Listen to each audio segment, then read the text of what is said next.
Volume 1, The Winds of Qixuanmen, Chapters 8 to 14. The 10-year-old Han Li knelt on the blue stone pavement, his wrists aching from Dr. Mo's gnarled, branch-like hands. Zheng Tai, who'd entered the sect with him half a year ago, trembled so badly his forehead nearly scraped the ground. Both knew this test would decide whether they could stay in Qixuanmen.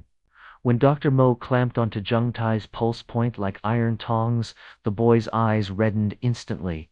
He remembered how Li Danian from their dorm had been kicked down the mountain 3 months prior, carrying nothing but 2 coarse shirts in his basket. Just as Zheng Tai's knees began buckling, Dr. Mo suddenly changed tone. "There's a certain external technique that might suit you." Zheng Tai jerked his head up, sweat droplets from his neck splattering the ground. Those icy fingers turned to Han Li. The boy felt a thread of warmth surge from his dantian. "Cycle it again," Dr. Mo barked. Han Li nearly choked from fright, but then froze. The perpetually grim physician threw back his head laughing, the harsh lines around his eyes crinkling into waves. Moonlight draped Spirit Hand Valley as Zheng Tai stood shirtless under a waterfall. The icy torrent turned his back crimson, yet couldn't hide the faint bronze shimmer beneath his skin.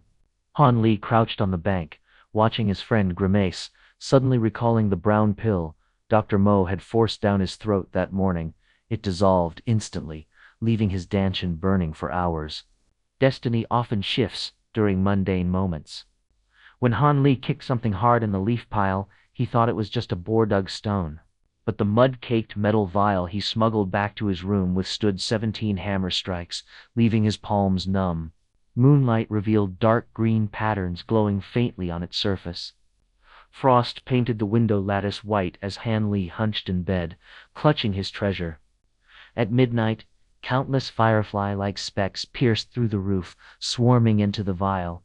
Barefoot, he raced to the valley and watched starlight coalesce into a basin-sized glow around the vial. On the 7th night, when golden patterns emerged, the cap popped open on its own, revealing a swirling emerald droplet. "Double your monthly allowance with each breakthrough." Dr. Mo's casual remark drove Han Li to meditate until his stone seat formed a dent. Through seasons, as medicinal baths rotted 3 wooden tubs, that thread of warmth in his dantian grew rope-thick.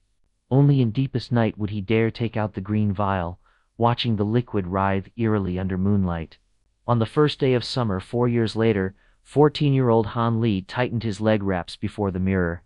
Dr. Mo's new ointment burned in his pocket while waterfall roars mingled with Zheng Tai's training shouts.